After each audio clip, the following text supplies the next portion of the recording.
अस्सलाम वालेकुम everyone, welcome back to our YouTube channel quick research review. उम्मीद है कि आप सब खैरियत से होंगे। पिछली वीडियो में हमने करैक्टर सेट पे बात की थी।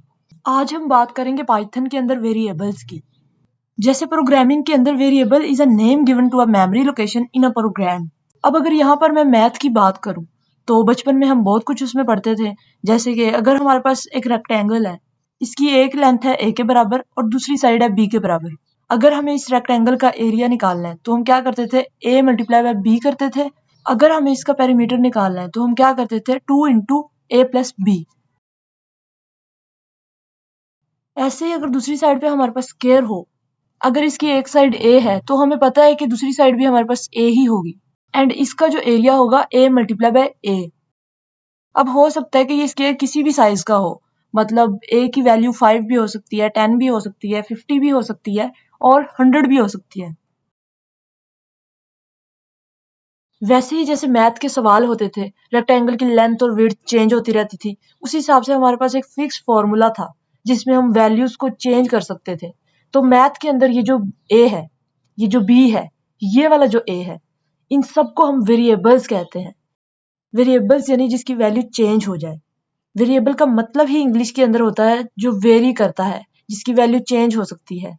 तो जैसे हम मैथ के अंदर वेरिएबल्स को यूज कर सकते हैं, वैसे ही हम प्रोग्रामिंग के अंदर भी वेरिएबल्स को यूज कर सकते हैं। जैसे अगर हम यहाँ लिख दें नेम इक्वल टू आयशा, तो मैंने क्या किया, एक वेरिएबल बनाया है जिसका नाम है नेम और उसके अंदर आयशा वैल्यू को स्टोर करवा दिया। इसलिए हम हमेशा लिखते हैं variable equal to my value. जैसे हमने लिखा एज इक्वल टू 22, तो हमारे पास एज है वेरिएबल और उसकी वैल्यू है 22। अब हो सकता है एक साल बाद एज बढ़ जाए, हो क्या सकता है, ऑब्वियसली बढ़ जाएगी।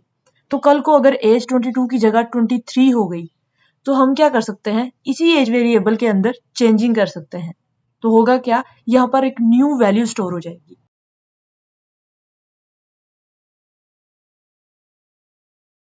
जैसे हमने अमाउंट लिया तो अमाउंट के अंदर हम 32.55 इस तरीके की अमाउंट स्टोर करवा सकते हैं।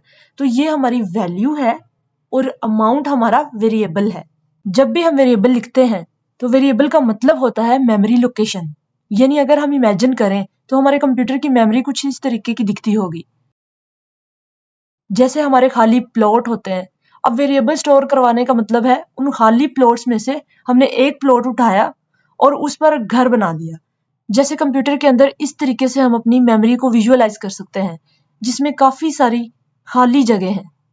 अब जैसे ही हम एक वेरिएबल बनाते हैं, मान लेते हैं कि हमने एक वेरिएबल बनाया जिसका नेम वेरिएबल है और वैल्यू सना है, तो कोई भी एक रैंडम मेमोरी कंप्यूटर के अंदर सेव हो गई जिसका नाम हमने दे दिया नेम और इसके अंदर हमने वैल्यू स्टोर करवा दी। क्या वैल्यू स्टोर करवाई, सना वैल्यू स्टोर करवा दी।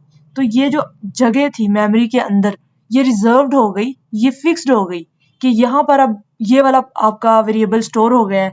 तो इसीलिए जब हम पाइथन के प्रोग्राम में कभी नेम लिखेंगे तो पाइथन के प्रोग्राम को पता होगा कि हम कौन से नेम की बात कर रहे हैं।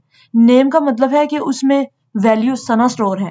तो अगर हमने अपना नाम प्रिंट करवाना है तो हम सिंपली प्रिंट करवा सकते हैं प्रिंट नेम। अगर हम इस तरीके से लिखेंगे तो क्या होगा, सना वाली वैल्यू जो है प्रिंट होकर हमारी स्क्रीन पे आ जाएगी।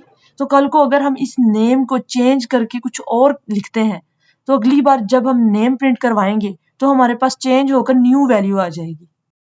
वैसे ही अगर हमने दूसरे वेरिएबल्स को डिक्लेयर करना है, अगर हमने एज इक्वल टू 23 रखा तो इसका मतलब है कि मेमोरी के अंदर कोई एक रैंडम जगह है जहां पर एज उस जगह का नाम हो गया और उसके अंदर 23 वैल्यू स्टोर हो गई। एंड सेम इसी तरीके से अगर हमने अमाउंट इक्वल टू 32.55 लिखा तो इसका मतलब मेमोरी के अंदर एक रैंडम जगह है जिसका नाम अमाउंट हो गया और उसके अंदर 32.55 वैल्यू स्टोर हो गई। तो इस तरीके से हमारे वेरिएबल्स यूज होते हैं मेमोरी के अंदर।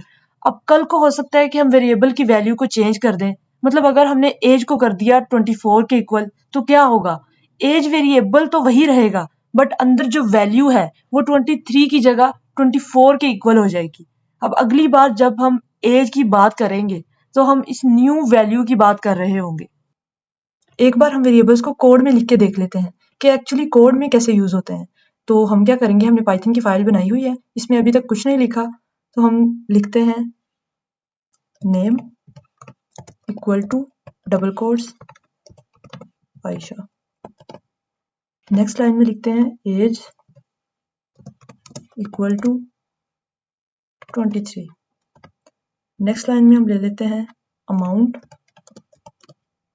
इक्वल टू 32.55 ले लेते हैं। अब हमने यहाँ क्या किया, 3 वेरिएबल्स बनाए हैं। एक नेम नाम का हमने वेरिएबल बनाया जिसमें हमने वैल्यू स्टोर कर दी आयशा नेम की, और दूसरा हमने वेरिएबल बनाया एज नेम का जिसमें हमने वैल्यू स्टोर की 23, और तीसरा हमने वेरिएबल बनाया अमाउंट नेम से और इसमें हमने वैल्यू स्टोर कर दी 32.55। अब यहाँ पे आपको नजर आ रहा होगा कि मैंने एक स्ट्रिंग स्टोर करवाई है नेम के अंदर डबल कोट्स में। स्ट्रिंग क्या होती है, अगर आप किसी वर्ड को, किसी सेंटेंस को या फिर मल्टीपल वर्ड्स को प्रोग्राम के अंदर लिखना चाहते हैं तो उसको हम डबल कोट्स के अंदर लिखेंगे। अब चाहे तो सिंगल कोट्स भी यूज कर सकते हैं, ट्रिपल कोट्स भी यूज कर सकते हैं, बट यूजुअली बाय कन्वेंशनल हम डबल कोट्स ही यूज कर रहे होंगे।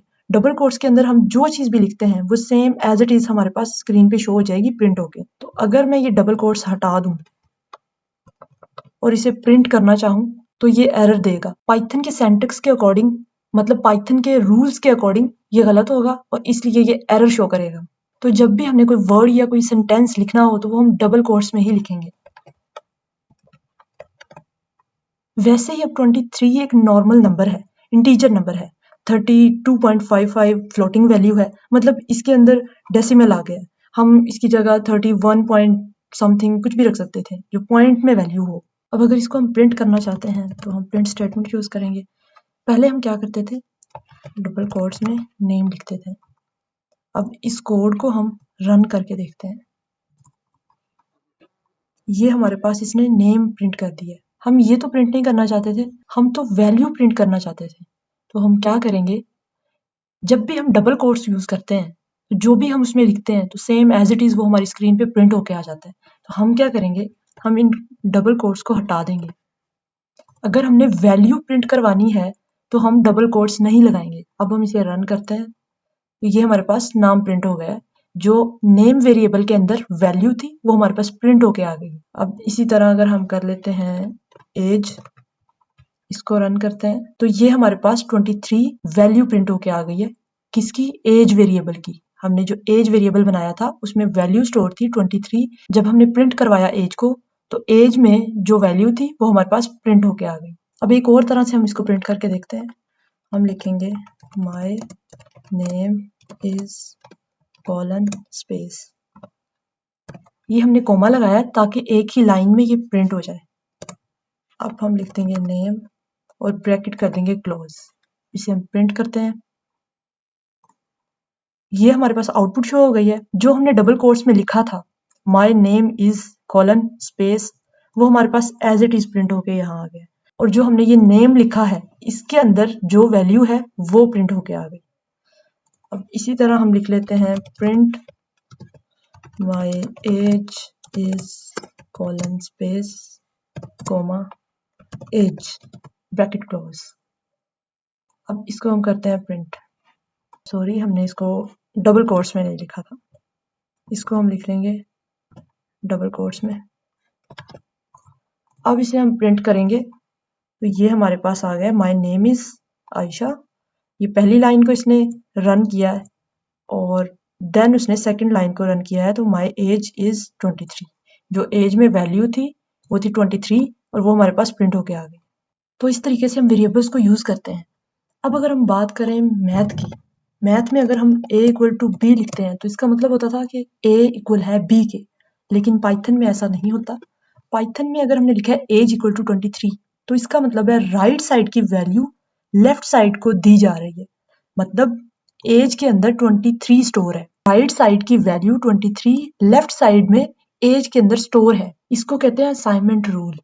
और इसको, ये जो साइन है इसको हम कहते हैं असाइनमेंट ऑपरेटर, मतलब कि असाइन करता है ये वैल्यू को, यानी एज के अंदर 23 वैल्यू स्टोर है। अब पाइथन के अंदर हम एक वेरिएबल लेते हैं एज इक्वल टू समथिंग, लेकिन इसके अलावा अगर हम एक वेरिएबल ले लेते हैं एज 2 और इसमें हम असाइन कर देते हैं एज, मतलब वेरिएबल के अंदर वेरिएबल असाइन करना। अब एज के अंदर जो वैल्यू है वो स्टोर हो जाएगी एज 2 के अंदर। अगर अब हम इसको प्रिंट करवाते हैं, स्टेटमेंट को हम खत्म कर देते हैं और इस स्टेटमेंट की जगह हम सिर्फ लिख देते हैं एज 2। अब इसको हम प्रिंट करवाते हैं। ये देखिए इसने हमें आउटपुट दे दिया 23। अब हुआ क्या है, जो एज की वैल्यू है 23 वो हमने असाइन कर दी है एज 2 को, इसलिए ऐसा हुआ है। जब हमने एज 2 को प्रिंट करवाया तो एज की वैल्यू 23 हमारे पास प्रिंट होके आ गई। तो इस तरीके से हम अपने वेरिएबल्स को यूज़ कर सकते हैं डिफरेंट वे ऑफ मेथड से। मतलब हम वेरिएबल के अंदर वेरिएबल को यूज़ कर सकते हैं, वेरिएबल को वैल्यू दे सकते हैं और स्टेटमेंट के साथ इसको यूज़ कर सकते हैं, जैसे हमने पहले किया था। डबल कोट्स में हमने एक स्टेटमेंट लिखी और फिर कॉमे से हमने सेपरेट करके एक वेरिएबल को भी डिफाइन किया, डिक्लेयर किया। इसी तरह हम डिफरेंट तरीकों से वेरिएबल्स को यूज़ कर सकते हैं। तो ये थी हमारी आज की वीडियो। नेक्स्ट लेक्चर में हम ये देखेंगे कि पाइथन में जो वेरिएबल्स के नाम होते हैं उनके कुछ रूल्स हैं, उन रूल्स को हम आइडेंटिफायर्स कहते हैं। तो हम rules of identifiers next lecture में समझेंगे कि वो क्या होते हैं। इस वीडियो के हवाले से अगर आपका कोई क्वेश्चन या क्यूरी है, आप कमेंट सेक्शन में कमेंट कर सकते हैं। और अगर आपको ये वीडियो इन्फॉर्मेटिव लगी है तो आप अपने दोस्तों से शेयर करें और चैनल को सब्सक्राइब करें, लाइक करें। मिलते हैं नेक्स्ट लेक्चर में, तब तक के लिए अल्लाह हाफिज़।